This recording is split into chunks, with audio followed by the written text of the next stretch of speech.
Welcome. I'm excited to have everyone here today. We are doing our Young Investor Society Shark Tank interview today with our guest of honor, Daymond John. He's actually my favorite shark. Don't tell Barbara. But I just wanted to give you a little bit of information of who we are and what we do just to get us started. Young Investor Society is an online enrichment program. We provide quality financial literacy education and programs to students from all backgrounds and all socioeconomic levels. We aim to teach finance and investing skills that will last a lifetime and empower our students to take control of their financial futures. Along with all of the online curriculum that we provide for our students, we also have some program events, one of them being our Shark Tank contest, where students actually select their top 3 businesses from the latest season of Shark Tank. They have 1 million YIS dollars to allocate to those companies, and they do a video presentation on their allocations and why. So today we have winners. Our first place winner is Zach. Zach is from Smithtown High School in New York. We also have Jasper. Jasper is from Renaissance College in Hong Kong. Third place we had Claire. She's from Canton High School in Michigan. And then we also had best written presentations from Gabriel from Cape Coral High School in Florida, and as well as Arjan. Arjan is from Westlake, California. Also today we have joining us our founder and president, James Fletcher, all the way from Hong Kong, as well as our executive board member, Brian Jack. I'm Christine Tobin. I am the Chief Operating Officer for Young Investor Society.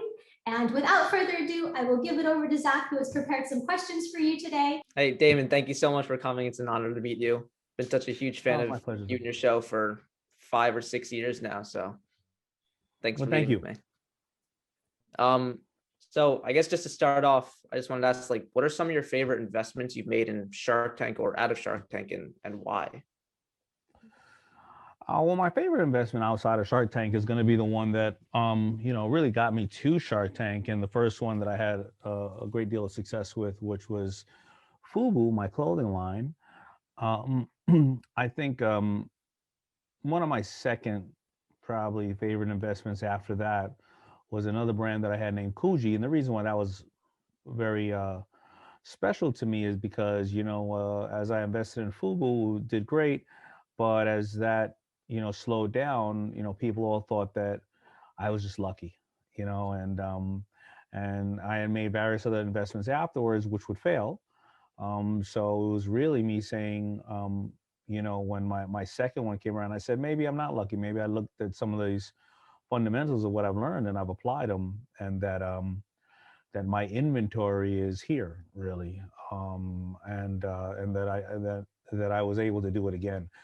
The ones on Shark Tank that would be my favorite investment would really be, I think Bombas socks is the best, and for various reasons.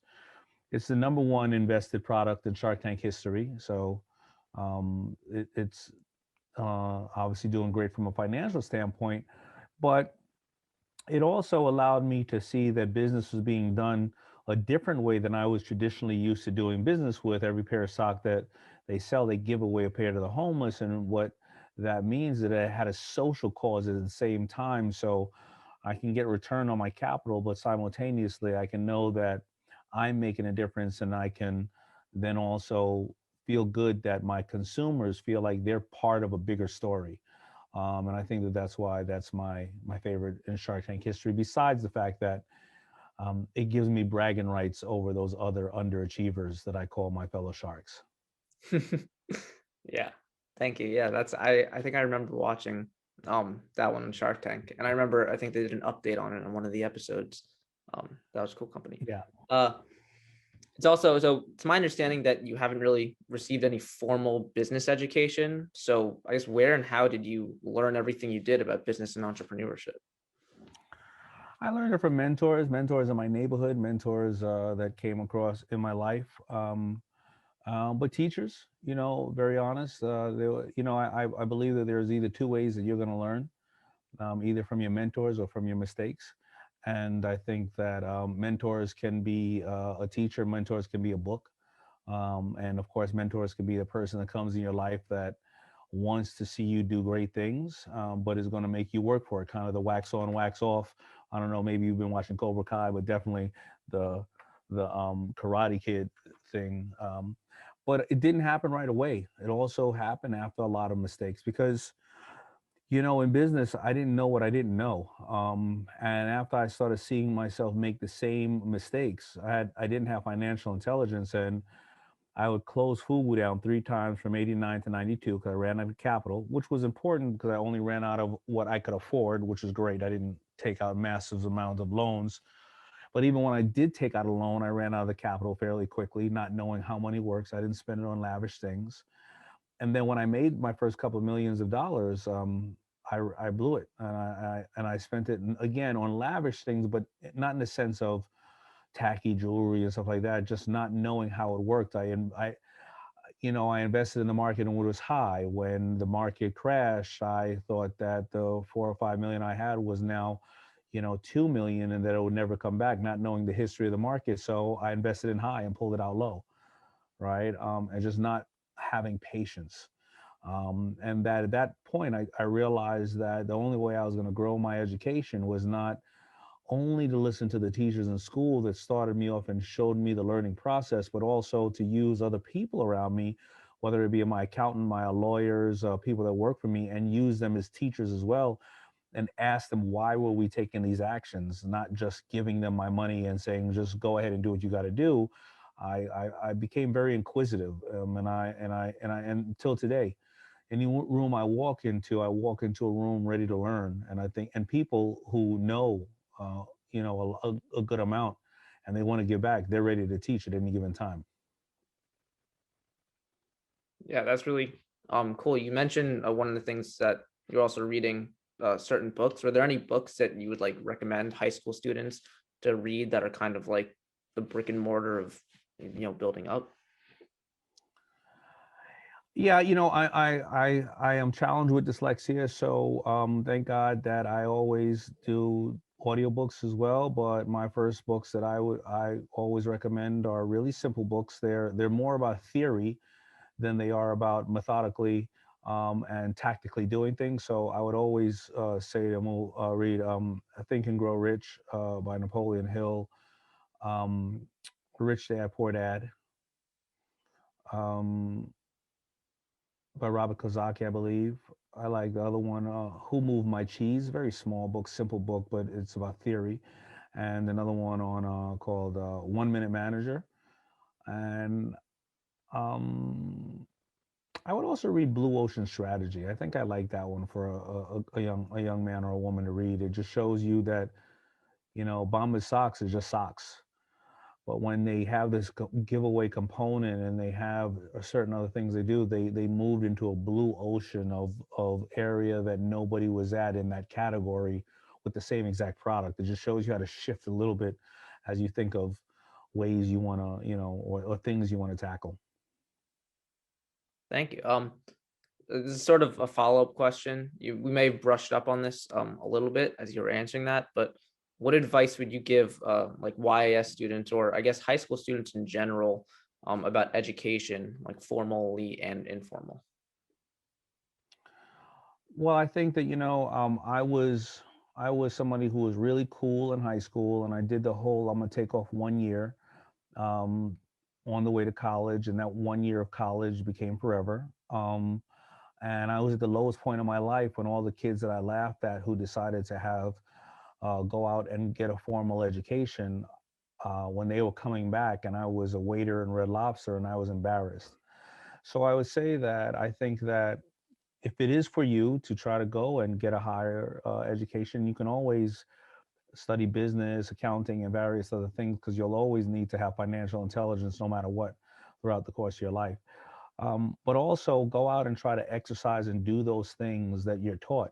There's one thing of only reading it in a book, but if you're going to go get paid to work at a company and not have to pay for school, but pay to learn, go to places to learn and work as many places you can, because you'll either find out what you love or what you don't love, or what people are doing wrong or what people are doing amazing, and you're able to work within systems and utilize their money and their energy and their time to educate yourself for when you're prepared to either be an entrepreneur and an entrepreneur. And And also, don't think of entrepreneurship as something that is special. You know, when you are when you're second, third, and fourth and fifth in command, that's just as important as being an entrepreneur. I could not do what I do without my amazing team. So don't let people, you know, put this thing on you about, well, you have to risk it all. I mean, you know, every Batman needs a Robin, right? But I like to say Batman and Robin. I'm not sure if, you know, when the Batman and Robin that we grew up with, Robin was kind of like a groupie, right? Everything Batman did, Robin was like, holy crap, Batman, that was the best ever. I like to say that I rather Captain Kirk and Spock, because Spock was actually much smarter than Kirk. So you want to be somebody, if you're not Kirk, you want to be Spock. You know, you want to be able to, when Kirk is going crazy, pinch him on the shoulder, put him to sleep and do exactly what should be done. I say all that just to say, you know, go out there and educate yourself and find a team of people and keep finding mentors. You know, the circle of people around you can either be the circle of trust or it could be a cage, right?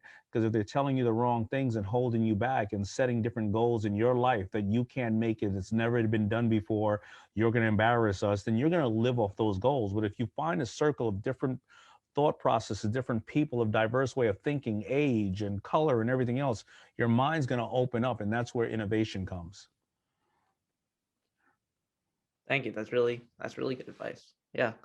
Um, um, so you made a lot of investments in kind of like a variety of different areas. So in your opinion, what makes a person or a product stand out? Well, you know, there's nothing really new in this world. So when people come on a Shark Tank and they tell you they've created something new, they haven't created anything new. You know, a Snuggie is a blanket. It just has two holes in it, right? You know, Bombas is still socks, and Uber, it's a limousine service. And that's exactly what it is. But there's going to be a new form of delivery. They're going to make it faster, lighter, stronger, or find a new customer. And it's going to be, you know, what makes an entrepreneur great and a product great is the entrepreneur felt like there is a product that needs to be invented because they felt that nobody else invented this, and I'm going to invent a better mousetrap, and I'm going to solve a problem that I felt that I have, and I'm going to make sure that I solve this for other people. And I'm going to be absolutely obsessed with my customer, what my customer needs, because my customer is first. And after that, they slowly grow the business. And I find that the people I want to invest in are people that have tell me about all the problems they had and all the failures they had. However, because they took affordable steps, they failed small. They acted, they learned, and then they repeated again. You know, and those are the entrepreneurs I want to hear about, because I want to hear about how did they overcome those challenges they had. Why do they still have a passion for what they're going to do, and what did they learn? And what do they know that they don't know? Meaning, hey, here is where I have here is an asset of mine, because your asset feeds you, and here are my liabilities. My liabilities eat me, and here are the things that I need. And usually when they pitch, a really great entrepreneur, they tell you almost a story with a twinkle in their eye, like how the train is going to leave that station with or without you. They just hope you take a ride with them, but that train is leaving that station one way or another. And those are the people that you want and I want to invest in. And more importantly than anything else, I have to like the person. You know, if I want to make money right now, I can send my money over and I can have some really beautiful billionaires work for me. People named Elon Musk and Jeff Bezos and Steve Jobs, and they don't call me with a problem. They don't call me, ask me how to fix a computer or change a tire on a new Tesla. So if I'm going to work with you, I want to know that we relate with each other. And it's the same for if you are just passing by my office and you pass me your resume. After I look at your resume, I want to know, can I sit next to you for 8 hours a day, 5 days a week for the next 5 years of my life, or be on Zoom next to you? I want to know that when there's a problem, you and I can get on the phone and we can communicate and we can solve that problem. You know, we'll get on the phone 10 times, but if I don't like you, I'm not going to get on the phone with you. If you don't like me, you're not going to get on the phone with me. And what's going to happen? So really, there's also a social skill. We're still human beings, and with all this technology is great, but we need to be able to know that we trust you, we like you, and we want to solve problems together. When somebody comes into the Shark Tank, do you think you look more at like the entrepreneur themselves and the person, or the product that they're selling? No, it's the entrepreneur. Listen, I can like the product. I could buy one of your stupid sponges. I don't need to buy the whole company. But if I like you And so listen to the flip side of liking somebody. If every time I look at you and you're on social media and you're talking about great things, you're always uplifting, you're informing people, you look like you're reading things, you look like you're working at charitable organizations. Well, I don't want anybody to steal you. I want to be able to hire you now. I need that energy in my office. I need that I need a nice digital native in my office that are going to teach some of the more mature people about how the fundamentals they know of business can be performed on this platform. And because they're a little intimidated by it, and yet you simultaneously are going to have a symbiotic relationship. Mentorship can work both ways. You can find all about all the fundamentals and realize how to use it on this platform. So absolutely, I look at the entrepreneur. I can like a product, and I have plenty of products on Shark Tank that as soon as before all of you see the product, because we see it early before it airs, I order a dozen of them on Amazon right when I'm telling the person I'm out, get out of the room. I don't like you, but I'm ordering the product right there. So it really is the entrepreneur. Thanks. You mentioned like a couple questions ago that when we were talking about education, you had a lot of mentors growing up, teachers, people in your neighborhood, family members. What would you say is some of the best advice you've received from them in business? It could be related to business, or it could just be in general in life. Well, my mother was my greatest mentor, and she always, when I was a kid and I was riding around, and obviously I was a young man of color. I looked at all the things and I felt that I couldn't do it. I said, wow, look at all, and we lived right next to JFK Airport. And I would look at these big planes, these buildings and all this stuff. And I said, wow, how do men build or women build such great things? And she said, well, why can't you do it? And I said, what do you mean? Why would I be able to do it? She said, and I remember she opened up my mind. She said, everything that you see around you, it all started with one person that had one idea that took one action. And believe it or not, she said, I'm not sure if it's going to be when I'm alive, but you're going to see a man of color in the White House one day. And I remember the day that Obama got elected, and I said to my mother, I just couldn't believe how she realized that. And it was that what she was saying is that nothing is, for whether it is, your race, your color, your creed, your gender, if you apply yourself and you learn and you keep learning, that everything is possible.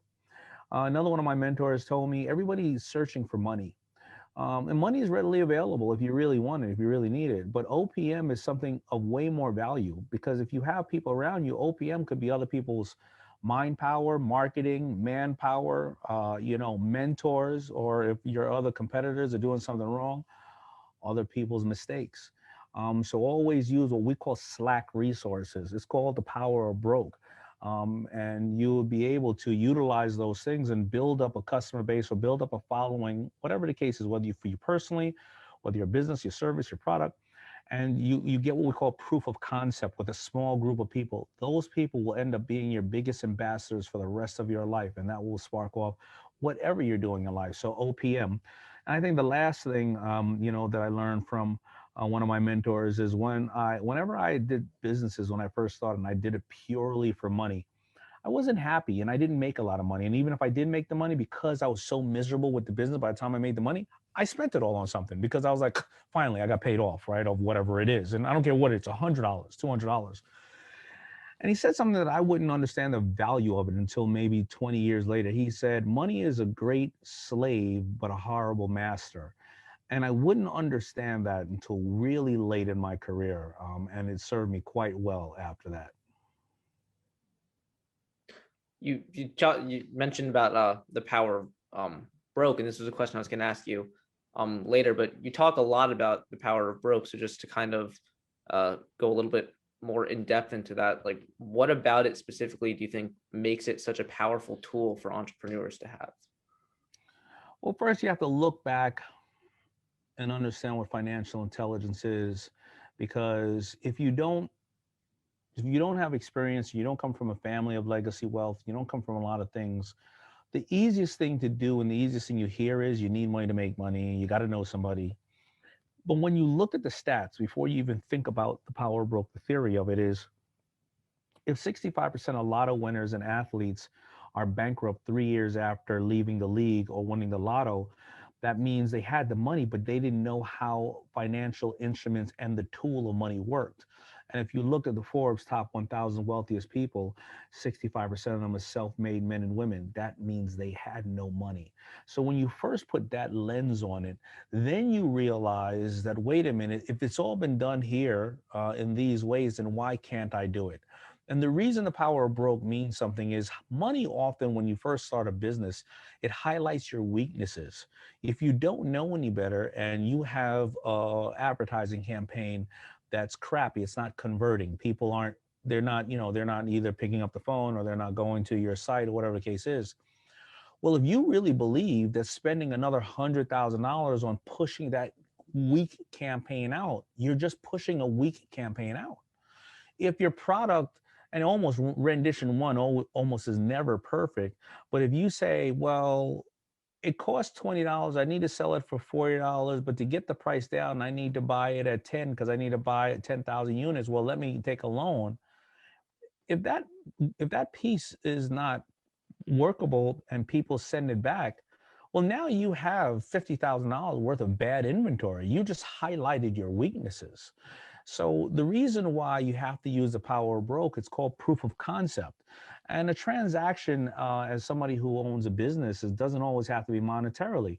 If your video is shared 10,000 times, if all these people like this, or people requested more information, or even when people give you feedback, a lot of people feel that criticism is something that's negative. Somebody didn't have to tell you that your product was inferior. They could have went on. Criticism is still an investment in your business. And there have been several studies that have showed that some of the top revenue generating products in corporations have been created out of customer complaints. It's kind of like that old glass ketchup bottle that you had to hit the 57 just right. And if you didn't hit it right, that ketchup was all over your shirt or you couldn't get out of the bottle. Well, when they went around to everybody's houses and they looked in their refrigerator, guess what? Everybody's bottle was upside down. Hence why you see a bunch of plastic upside down Heinz bottles now created because of customer complaints. And that is all what we call the power of broke. That's really good. Thank you. You're talking about kind of like, learning from the complaints as well as from what's good. Do you think that over the course of your business, do you think you've learned more from your successes or from your failures? By far, my failures, by far.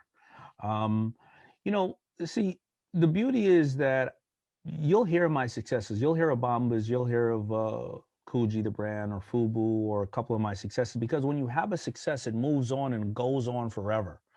When you have a failure, if you fail fast, then I can go through 300 failures and you'll never hear them. But the successes is the ones that you will hear of because they become so successful. Right. So that's why, you learn from way more of your failures. Would you mind sharing like something you learned from a success that you found is valuable and something you learned from a failure that you thought was valuable?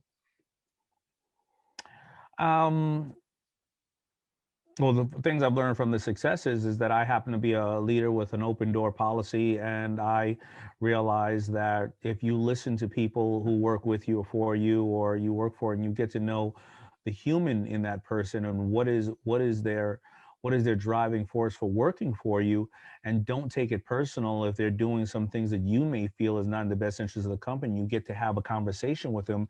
You'll realize, and they'll realize that, you're human. And when you get to vocalize that we're on the same page and I care about you and I care for your well-being, you get so much more out of them, because these people will then want to die for you. And that you have to acknowledge people. And the more you acknowledge people, the more they feel value and the more they want to in return give to you. And through my success, I've learned the more you keep giving people, the more they want to give you in return. My failure is why I wrote The Power of Broke. But I can talk about that, where I spent a lot of money on stuff and I had money and I figured I need to buy the big, president of the company and do all that. But I think something else, a failure that I would have to think about, it just slipped my mind. A failure with success was, not doing my homework. Feeling that because I have an ego or I have money or I have all these people around me, that I don't need to roll my sleeves up myself and personally do my homework on where I want to go. And that's being lazy or being egotistical. And it never stops. You should never, ever feel like you don't have to do your homework, because even if somebody else is around you have the best intentions, it doesn't mean that they're going to have the same vision or the same passion that you have. And last but not least, and it took me into my mid-30s to be able to trust my gut, trust my instinct. Something could seem right on paper, a person could seem great, and maybe I won't be able to articulate why I don't like it or I feel funny about it. And I go along with the crowd and do it. And then, okay, it goes right. I'm like, okay. It goes wrong. I say to myself, I told you so to myself. And I've learned to really be comfortable with trusting my instinct, the gut, even though maybe I can't articulate the exact reason why I don't feel it's in the best interest for me when it looks like on paper the best thing ever. Thank you. That's really good advice. I feel like that's yeah, many people in this call and a lot of kids I just know from school and around, we kind of like aspire to be entrepreneurs. I was wondering, like, what are some of the important steps you think somebody my age, or important steps that you took at my age, or that we should be taking to pursue entrepreneurship? Well, of course, we're here because of this. Financial intelligence is extremely crucial. You're going to need it whether you're an entrepreneur, intrapreneur, you're balancing a checkbook at the house, you're trying to go on vacation. And money is something that, money and credit are what really makes the world work. And often in schools, they don't teach you what taxes are and various other things. And it's critical for you to understand those things on how money works. Being an entrepreneur, I think the critical thing is to understand that there's going to be a lot of failure. There's going to be a lot of learning. As an entrepreneur, a lot of people, when you look at social media, what happens is social media is a platform where everybody's putting out their sizzle reel and the best things that are happening to them, and they're not showing you the different sides of it. So you rightfully so come up with this idea is, the entrepreneur, the person that tells you to go get coffee, and he fires everybody or she fires everybody, and he does this and he does that. Somebody holds their coat for them when they walk in the office, when truly as an entrepreneur, you're the first of the office, the last to leave, and you thank everybody for your success and you blame only one person for your failure because it's a team sport. And you're often the last person to get paid if you really understand how entrepreneurship works. However, it is extremely fulfilling if you feel that you are, changing people's lives and you are challenging yourself daily and you're constantly educating yourself. It's just really something that you have to think about. And I would say, if you want to be an entrepreneur, keep a day job, and your homework will make you rich. But you have to have both. I worked at Red Lobster for 5 years as I created FUBU, and I wouldn't have been able to have FUBU if I didn't have a job at Red Lobster. That helped me fund my business. It helped me keep my sanity and helped me make mistakes for a longer period of time so that I can rebound from those things. Do you think it's like important for kids my age to be getting summer jobs or weekend jobs, or just at anywhere else like you did? I started working at 10 years old. I haven't had a day off since, and it's been great. Absolutely, you should. And I feel that also, and I don't want anybody's parents to be mad at me, but I figure from 20 to 30, you need to get to know who you are as a person and what you want out of life so you can understand if it's entrepreneurship or various other things. Because, up until 20, you're going to be somebody's kid, and God willing, you live to 100. After a while, you're going to be somebody's husband or wife or a mother or a grandmother or a grandfather. Get to know yourself for a little while, take as much time as you can to make mistakes, and work in charitable organizations, work at offices, do crappy jobs, do great jobs, and keep doing your homework. I can't imagine anyone else that we would rather have an interview with from the Shark Tank crew. I appreciate your time today. Marissa, thank you so much for helping and set this up for us. I really appreciate you. I'll be sending you guys a little thank you by the end of this week. So I really appreciate it. James, did you have anything for Daymond? No, Daymond, you're amazing. And the power of broke concept, I think, is just so transformational for kids to hear. Yeah. So thank you so much. Thank you so much, James and Brian and Christine. Kristen or Christine? Christine, right?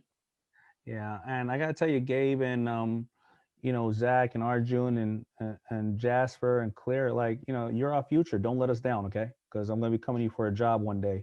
So don't mess things up, all right? Yeah, no pressure. All right. Thank you, guys. Thanks so much. Bye-bye. Thanks, Thank David. you. Bye-bye. Stay safe.